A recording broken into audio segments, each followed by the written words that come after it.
We are now joined by Alabama head coach Nick Saban, offensive player of the game, Tua Tagovailoa, and defensive player of the game, Payne. Coach, we'll begin with an opening statement from you.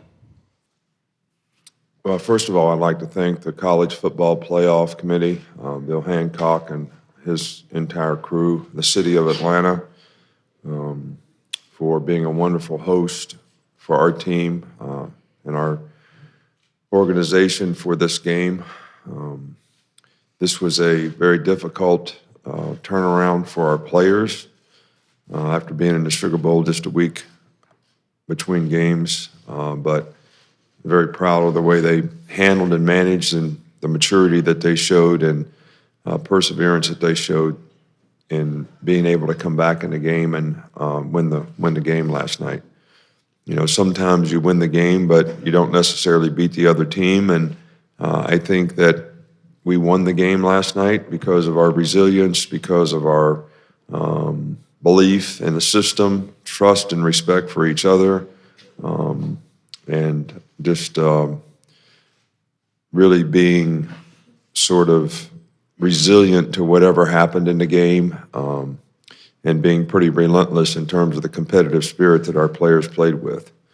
I think Tua certainly gave us a spark in the second half offensively, and I think that was something that helped us on defense, as well as to put some points on the board to give us a chance to win the game. So this has been a wonderful experience for us. This will be a game that I'll never forget.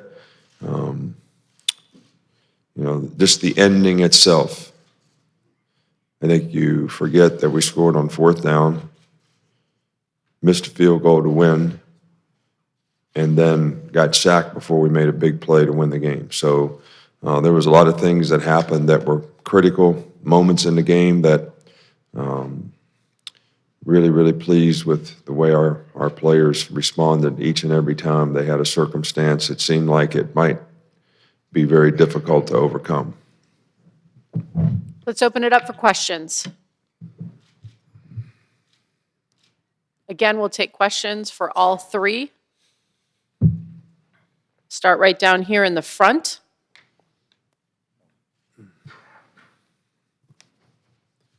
Dennis Dodd, CBS Sports. This is for Tua. Tua, could you get any idea for the reaction in the islands? I know the time difference probably made it in prime time there, but who'd you talk to? What'd they say?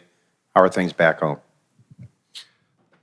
I haven't really got to talk to anyone back home, aside from my family. You know, I hear they're very proud of me, and you know, the time difference back home, I think it's a 5-hour time difference. I mean, I don't hear too much from a lot of people back home. Well, at the same time, I haven't checked a lot of my messages too. So, other than that, I don't think anything of it. He's Sweet Home Alabama now. I mean, he's. We're going to go next over here to our left. Nick, does a win like last night and does a season like you've just gone through, having to overcome all the injuries and all the adversity and everything, does it make you sit back and go, wow, I'm getting too old for this? Or does it rejuvenate you? No, I think probably more it rejuvenates you. I mean, I'm constantly trying to stimulate, motivate, whatever you want to call it, the players, the team, to get people to rally around and step up when they need to. But I think the payback for me is to see the players respond and do the things they have to do. It's very, provides a lot of self-gratification in a positive way to see them respond the way they do. We're going to go right here in the middle. Alex Scarborough with ESPN. This is for Nick again. Along those same lines, are you able at any point today or last night to step back and look at your career and sort of where you go next with it, all you've accomplished? No, I really haven't. You know, I think isn't there Sleepless in Seattle? Isn't that it? This was kind of Sleepless in Atlanta. And really thought about it, to be honest with you. I mean, did some thinking about next year's team. Talked to players after the game, 7 of them that may consider going out for the draft. Probably have several that should, and probably have several that shouldn't, from a business perspective. Thinking about, we got a Thursday meeting as a team to get guys back in school and get them back on the right track to do what they have to do and lay out a little calendar for what they need to do the next couple months. But really hadn't thought too much about that. But I think I'm going to. I really do. I think I'm going to. I don't watch TV much. I don't watch ESPN. Maybe if I do, maybe I'll think about it some, but really been a little bit of a whirlwind since the game. We're going to go all the way in the back, in the middle on the riser. Hi, Coach. Kyle Berger, WVTM in Birmingham. I know you enforced the 24-hour rule after a win. Does that apply here? And if not, how long do you let these guys celebrate it? I think it applies. I think that this is a legacy, a lifelong legacy that everybody lives with. I think when a team wins a championship, I think you've heard me comment on it before. We won the state championship in 1968 in Monongah, West Virginia, and nobody knows where that is, and it's not a place you really need to go try to visit. And there's still a sign up that says we won the championship. In fact, somebody sent me a license plate, said 1968 state champs the other day. I don't know where it came from. I don't even know who sent it, but they found it someplace and sent it to me. And that still means a lot. And that team and those teammates and the feeling of accomplishment really means a lot. So each one of these championships, every one of these guys that come back, and there were a ton of them back last night on the sidelines, feel a special sense of accomplishment when you are a champion, you win a championship, you do it together. Everybody realizes the sacrifices and the adversity that you had to overcome to do it and the hard work you put in to do it. And I think it's something that you never forget. It becomes a part of the legacy of that team. But I also think that if you're a competitor and you're a player, whether you're a coach or a player or any part of the organization, in 24 hours, probably need to move on because there's another challenge. And basically, you created a target for yourself in the future in terms of people who want to beat you. Go right here in the middle. Aaron Suttles, Tuscaloosa News coach. You're now tied with Bryant for national championships. Given that you're in Alabama, what does that mean to you? Is it special to you? Well, I don't want to minimize the significance of what we have been able to accomplish at Alabama. And I think the key word there is we. I think when you look back on these championships, the first thing that comes to mind for me is all the people who contributed to them. And that starts with coaches, it starts with administrators, it starts with athletic directors, Mal Moore, Bill Battle, Greg Byrne, our guy right now, Dr. Witt, our president, who had the vision of having this kind of program, the university community who supports us, and most importantly, all the players. I mean, we won all these things because we had really, really good players who all bought in to the principles and values of the organization, to the hard work and the perseverance that it takes to do this. And they're the people who should be getting the credit for winning the championships. This is not something that is just about me. And I think Coach Bryant is probably the best coach of all time because of the longevity of his tenure as a coach and the way he changed. I mean, he won championships running wishbone. He won them with Joe Namath, dropping back throwing when people never ever did it. I just think that for his time, he impacted the game and had more success than anybody ever could. Take our next question from the middle aisle over on the right-hand side. Hey, Coach Michael Casagrande, AL.com. Just wondering, how confident were you in Andy if you needed him in overtime for a field goal? I'm sorry. Could you repeat the question? How confident were you in going back to Andy if needing a field goal in overtime? You know what? We had enough issues and questions to solve in the game without now starting to ask hypothetical questions about what would you have done if. All right, so I'm not even going to answer that. But yes, because he's our best field goal kicker on our team, I think that's probably what we would have done. Next question. I really thought I was going to go out and kick it. That's what I thought we'd do. What do you think? Next question right here in the middle, in the front. Alex Byington, Decatur Daily. Nick, on the field last night, you mentioned you thought this was one of the happiest moments of your life. Can you provide some context to it now that you've had to, why is this the happiest moment of your life, or it was last night, and how special was this year's? Well, I guess why not? I mean, what did we work for all year? What do we put on all this time? These players run 110s. They go through summer conditioning. They come to work every day during the season, Monday, Tuesday, Wednesday, Thursday. They put a lot into this. They have goals and aspirations and things that they want to accomplish.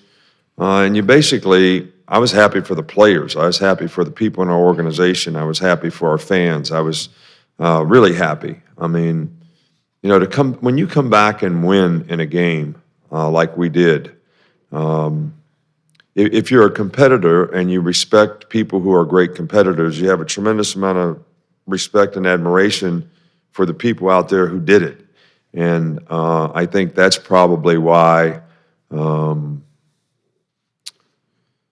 I was so pleased with the effort and the comeback, because I'm sure that at halftime there were very few people who really thought that we had any chance at all to win. And my last comment to the team before we went out for the second half was, we've been behind 24-3 and came back and scored 45 straight points on the team and won a game. So if we're just focused on execution and having the discipline to do your job and do it with great effort, toughness, and being more physical than the other team, we just need to execute and play our game. And if we do that, we'll give ourselves a chance to win, and the players did. We're going to go over here to our right-hand side in the middle. Ralph Russo with the Associated Press. This is for Duran. I'm sure you have friends on the team who will go through the process of deciding whether to go to the NFL. You probably have friends who have already gone through it, who are now in the NFL from Alabama. How much does that help you make your decision, having so many people around you who have sort of been through that decision before? I think I really just want to take it slow and just talk to my family first and just go from there. But right now I'm just celebrating with my team and just happy for the success we had last night and just going day by day. Right here down in front. Dennis Todd again, CBS Sports. Nick, what is the quarterback situation going forward now, going into the next season between Jalen and Tua? Well, look, we have two good quarterbacks on our team, no doubt. Both of them made a great contribution to the success of the team this year. And, I think that we haven't really made a decision about that. And I don't think it's imperative that we make one right now. We've got two fine young men who really respect each other and have worked hard to help each other all year long. And hopefully we'll be able to continue to do that in the future. As a follow-up, you kind of touched on it earlier, but in your mind, you're not going to tell us, do you see a finite end to this, to your career, or is it just as open-ended as it was when you guys kicked off last night, that you're just going to consider things down the line? I think that as long as I feel like I can do a good job for the players and the team, from an energy level, from a focus level, from a concentration level, from providing a good staff of people around them to, help them have success. I've said this for many, many years now that I get asked this question. I've been part of a team since I was 9 years old. Hard for me to imagine what it would be like not being a part of a team. I enjoy the competition. I enjoy the players. I enjoy the relationships that you have, on a team. And there's a lot of positive self-gratification for me to see these guys have success, not just on the field, but as people, as students, as players, to see them go on and be successful with their careers. These are things that I know that I cannot do forever. But there's certainly things that I have enjoyed and hope I can continue to enjoy in the future. Go over here to our far right. Kirk Bowles from the Austin American-Statesman. Nick, I'm curious if you ever wear your national championship rings, and if you do, how the hell do you ever pick which one to wear? Well, I don't, so I do respect the symbol that those rings have significance to, what they mean. When we started talking about building monuments about winning championships at Alabama, there was only one thing that I demanded that they do, and that's put every player's name on the plaque that was on the team so that they could come back, and it was a part of their personal legacy of their accomplishment as well as the significance of them being a part of a group and a part of the team. And so 25 years from now, they can bring their grandson or their son and say, see, I was a part of that. And I think that's what those rings do. So as long as you have them, I don't see any reason to wear them. But I'm certainly proud of them. Over here on our left-hand side. This is for the players. Jeff Spiegel, WBMA TV in Birmingham. Building on what Coach Saban just talked about, I guess, first of all, how does it feel to be a part of Crimson Tide history forever and ever and ever? And I was curious as to how much sleep you guys got last night. It's definitely a great feeling knowing that all our hard work in the off season and in the summertime, it all came to flourish. And on the sleep, I think I just laid there last night. I didn't really get too much sleep. And to piggyback off of what Payne just said, same goes for me. It's just a great opportunity to be here. It's a blessing as well, and I got no sleep at all last night. I couldn't sleep because if I slept, I would have never woke up to come to this thing. So, aside from that, it was a good team win. I still can't believe that this is what happened.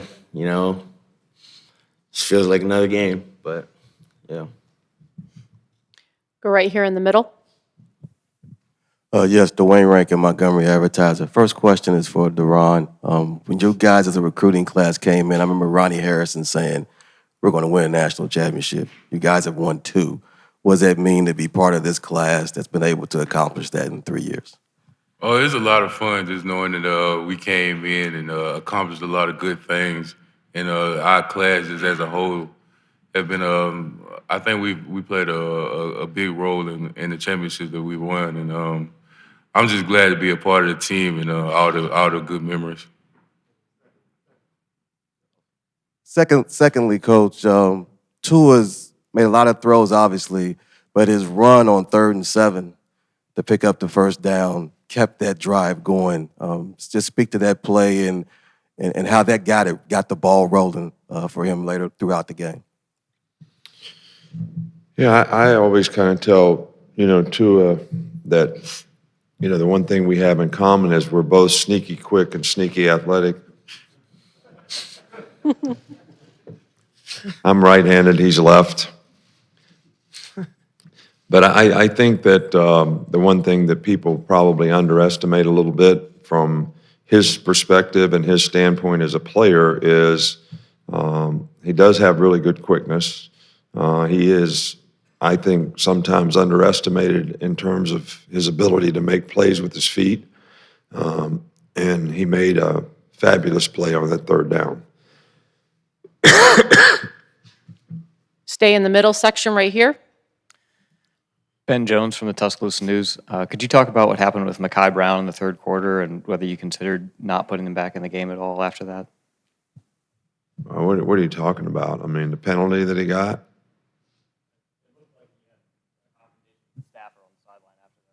A complicated what? Confrontation with the staffer on the sideline. I really don't know what you're talking about. The only thing that I have said to Mekhi Brown was he got a penalty that was after the whistle for pushing and shoving, which was an emotional decision, which is selfish on his part, that penalized the team, gave them the ball on the 40-yard line instead of the 25-yard line, and I just asked him if it was worth it. He went back in the game, though, and played and actually made a tackle inside the 20 on the kickoff. So in a time where we have a lot of things to be happy about, it's kind of amazing to me that you would pick out one little negative thing and even ask about it that is so insignificant in what happened in the game. Take our final question from the back. Good morning, guys. Marty Smith from ESPN. Coach, I was speaking last night we're right in the middle. I was speaking last night with Rashawn Evans after the game. I'm not sure he's taken that uniform off yet. About what you said to them at halftime. And he said part of your brilliance is the willingness to make really difficult decisions immediately and not waver. So I wonder, as it pertains specifically to the quarterback decision, how do you balance or weigh your respect and appreciation and admiration for what one player has achieved for the team versus the potential for what another player can provide the team? How do you balance that? Well, I don't know that you can balance. I think you do show your appreciation for it. I mean, one of the first things that I said to Jalen was, we wouldn't be here if it wasn't for you. You put us in a position by the plays that you made and the way you played all year long. But it just seems to me like if we're going to have the best chance to win this game, that we may need to do it in a different way. And I think he understood that. I'm sure he didn't. Any competitor would not accept that willingly, but I mean, as a team player, he was very supportive of Tua in the second half. I think he helped him in every way. I think Tua's done that for him all year long. Look, every player that's a competitor wants to play, and I have a tremendous amount of respect for competitors. You know, when boys used to come to the door and ring the doorbell to take Kristen out, I used to run to the door and open the door and ask them, "What do you play?" And she really used to get pissed. But that's that. I mean, it's just that's me. I have respect for that. So, and I certainly have respect for the way these guys competed for us all year long. And I think they respect each other because of that. And I think their teammates respect them for that.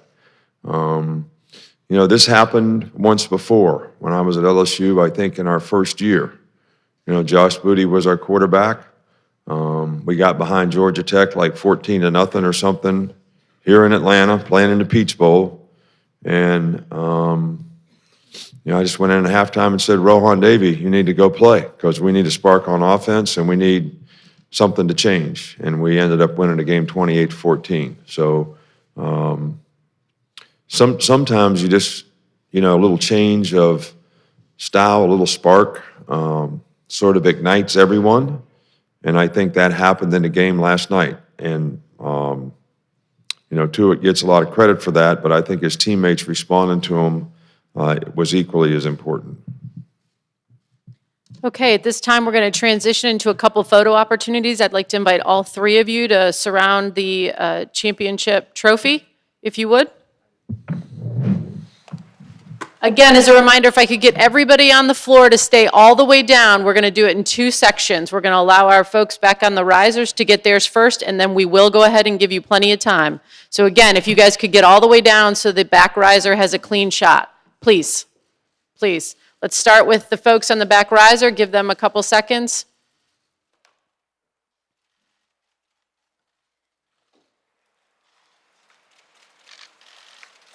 Okay, down here in front are still photographers. Get what you guys need. And again, just as a reminder, if you can get your shot and move to the side, that would be great.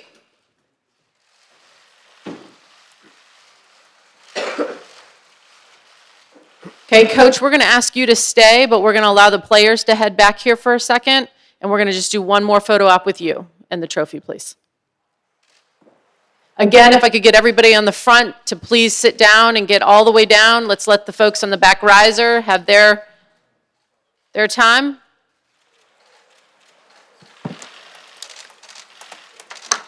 All right, down here in front, photographers, still photographers.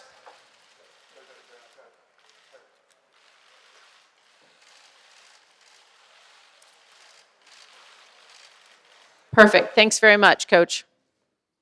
That concludes this morning's news conference. As a reminder, at 10 o'clock in this same room, the host committee news conference will take place. We'll look forward to seeing you then.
Right on time.